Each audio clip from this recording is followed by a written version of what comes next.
sa ikinasang bypass operation ng Philippine National Police at Drug Enforcement Agency.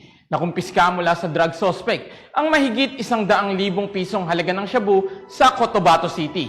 Ang balita mula kay Patrolwoman Angela Bandarlipe. Nakumpiska ang tinatayang 170,000 halaga ng shabu at pagkakaaresto sa isinagawang high-impact operation ng PNP PDEA BARM sa Barangay Rosary Heights 10, Cotabato City nito lamang Pebrero taong kasalukuyan.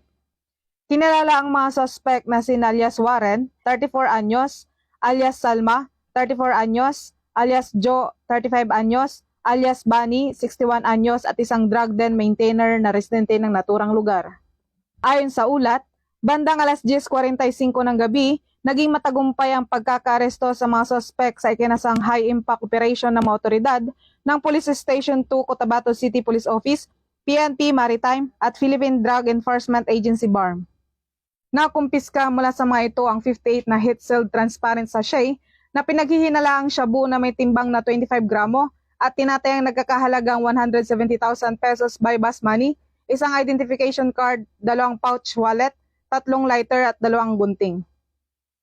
Maharap ang mga suspect sa kasong paglabag sa Republic Act 9165 o Comprehensive Dangerous Drugs Act of 2002 kapag napatunayang nagkasala ang mga ito. Samantala, ang mga suspect at mga ebidensyang nakumpiska ay nasa kustodiya ng PDEA BARM para sa dokumentasyon at tamang disposisyon.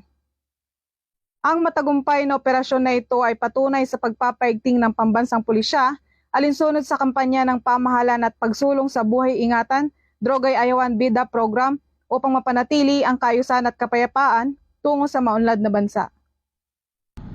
Mula dito sa Rio ng Bangsamoro, ako ang iyong PNN correspondent, Patrolwoman Angela Bandarlipe, alagad ng batas, tagataguyod ng balitang pulis.